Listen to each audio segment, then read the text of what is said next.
well. Good afternoon. As I stand on the stage here and share this topic, we all know that there are thousands, millions of teachers out there somewhere in the city planning to do different things. One such teacher I would like to quote. I do not know her. She is somewhere outside trying to plan an engaging lesson in the most disengaging way possible. There is a maths teacher who is trying to find out a way to teach angles to her students so that there is a real life connection established. There is a bunch of teachers whom I would like to talk about today. Those teachers are magicians.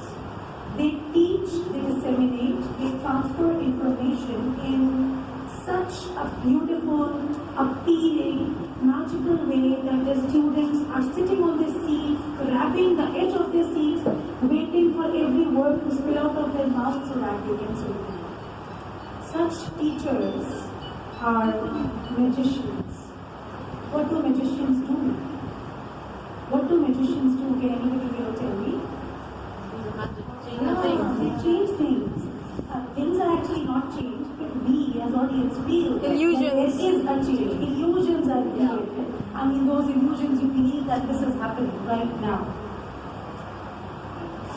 This is a dictionary definition for a teacher, Merriam-Webster. It says one who inspires, guides, enlightens, motivates, and learns something new every single day. We all do.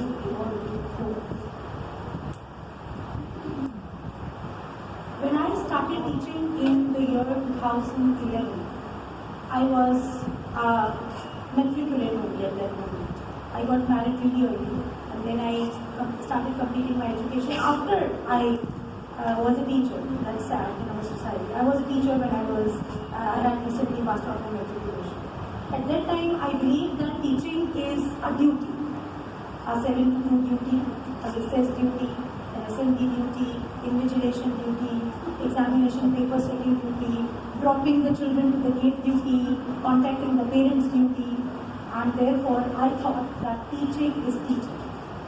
With time, fortunately, I have always been involved with great good people, learning from great good people. I came to know that teaching is not